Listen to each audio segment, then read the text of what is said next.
situation is to say Oshomole. Oshomole wanted me, Philip Shaibu, to join him, knowing fully well that I am closer to the members elect as at that time and members of the State Assembly, because I spent 8 years in the House of Assembly here, and I spent about 18 months in House of Rep, and I have goodwill among the legislature because of my own style.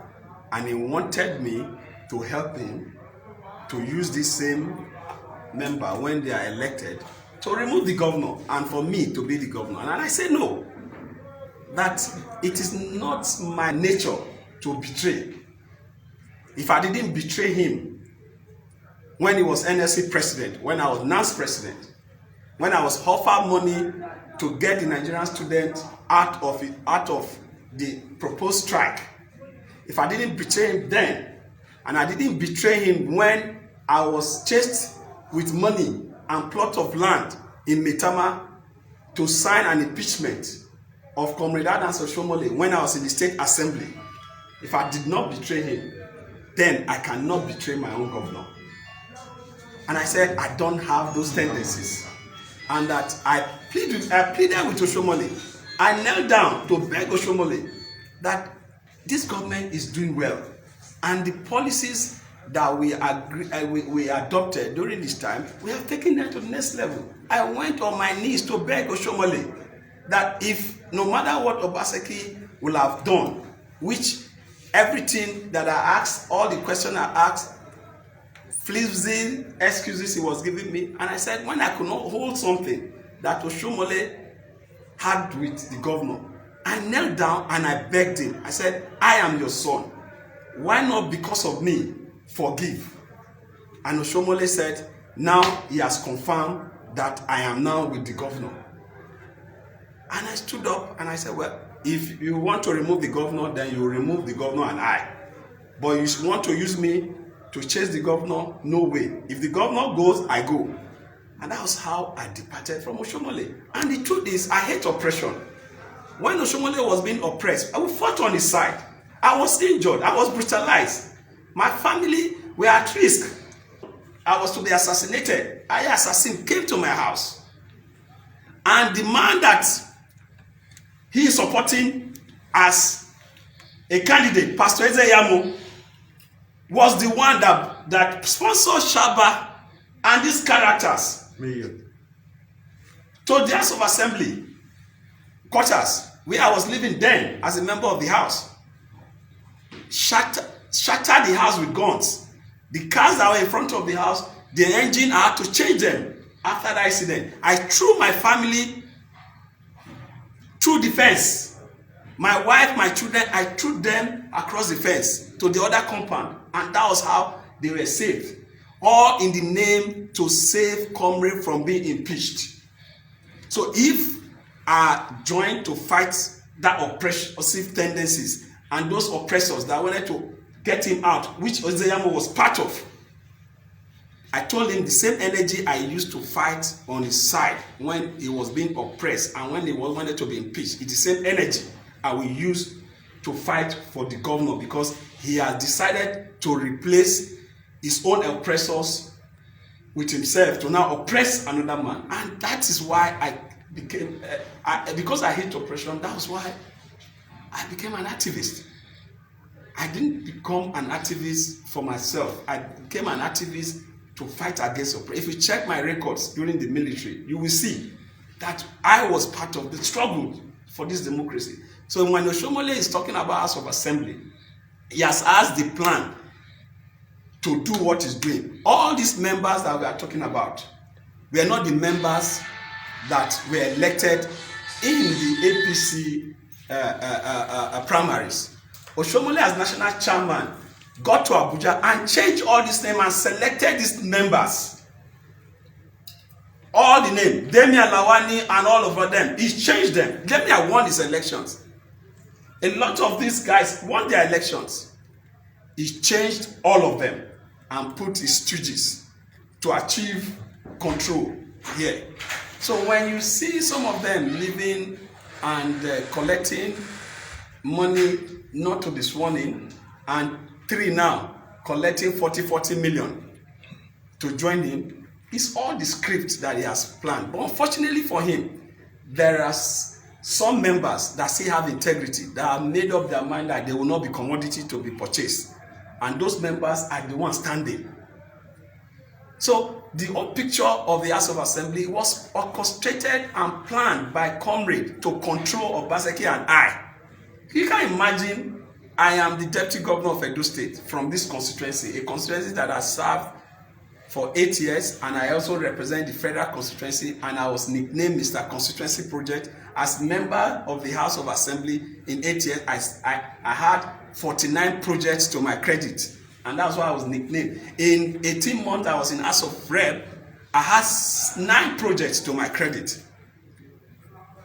And this same comrade is coming to tell us the House of Assembly, coming to tell me that his younger brother will be the one to represent me.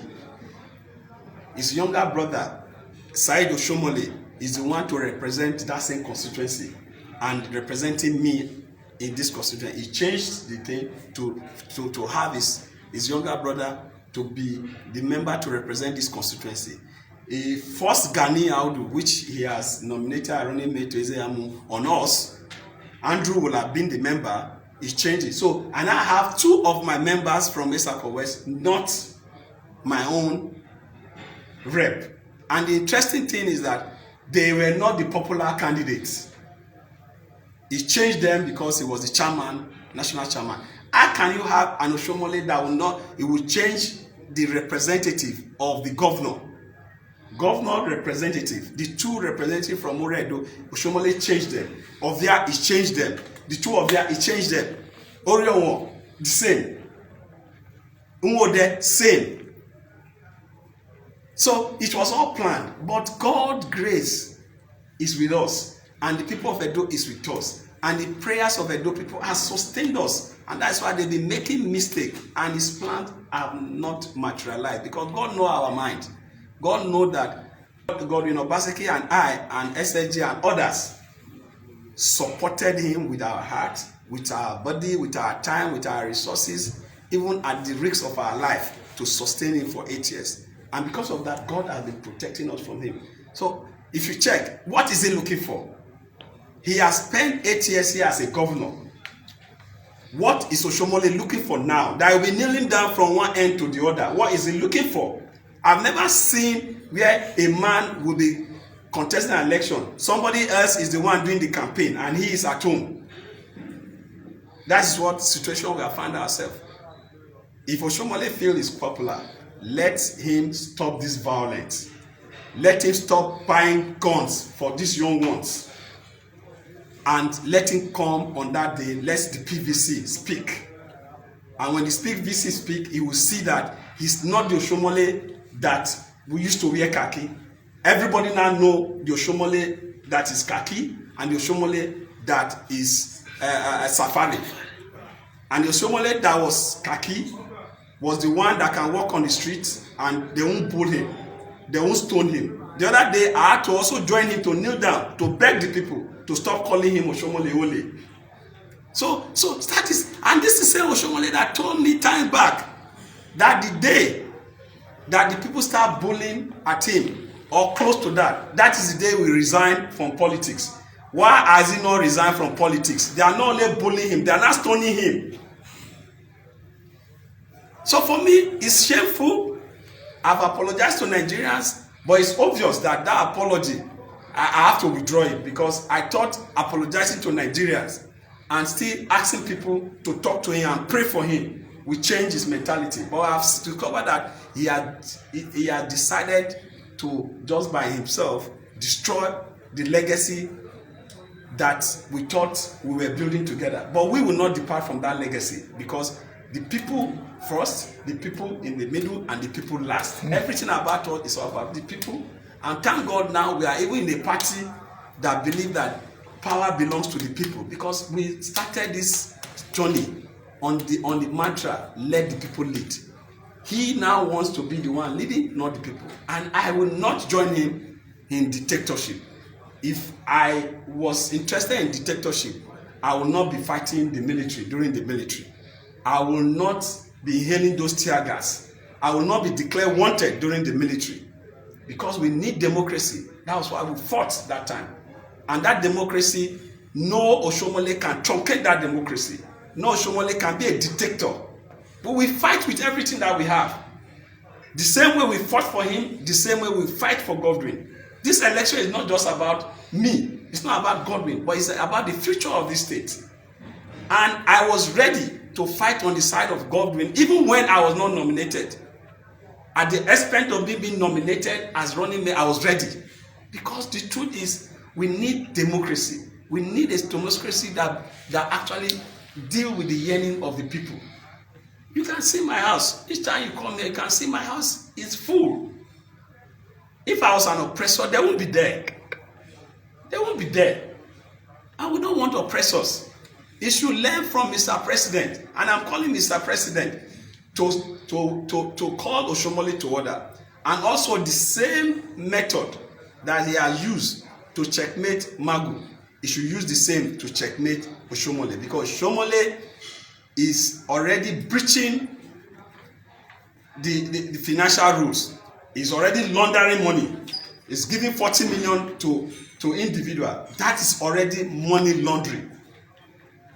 And it should be called to order. It should be called to order. Thank you.